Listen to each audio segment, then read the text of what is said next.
Šī gada 1. aprīlī bija paredzēts atvērt elektroenerģijas tirgu mājsaimniecībām. Līdz nākošajam gadam elektroenerģiju mēs pirksim no Latvenergo. Ar jaunajām izmaiņām parādīsies konkurence. Daži jauni elektroenerģijas tirgotāji. Katrs piedāvā atšķirīgas cenas un piedāvājums. Kā rīkoties Latvijas iedzīvotājiem? Varbūt tad jūs varētu īsumā pastāstīt nezinišiem, kā elektroenerģijas tirgus atvēršana ietekmēs viņu turpmākās dzīves.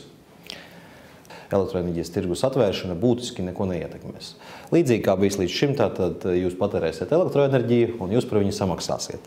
Vienīgais, kas varētu palikt apgrūtinoši, ir tas, ka parādīsies daudz vairāk elektroenerģijas tirgotāju piedāvājumu nekā tas bijis līdz šim.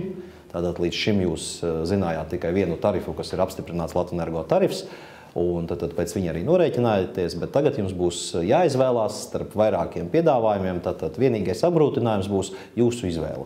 Vai arī šai elektroenerģijas tirgus atvēršanai būs ieguvumi, un vai to arī jutīs iedzīvotāji?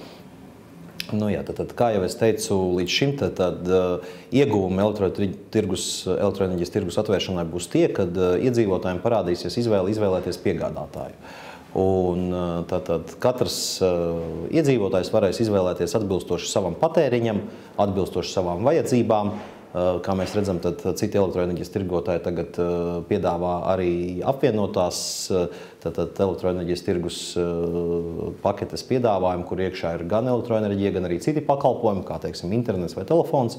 Līdz ar to tad iedzīvotājiem parādīsies šī priekšrocība, kad viņš varēs no visa piedāvājuma klāsta izvēlēties tieši to, kas ir viņam vajadzīgs. Kā Latvenergo plāno saglabāt savu līdera pozīciju? Mēs uzskatām, ka mēs esam labi sagatavoti un mēs arī sniegsim konkurētspējīgus piedāvājumus mājsaimniecībām.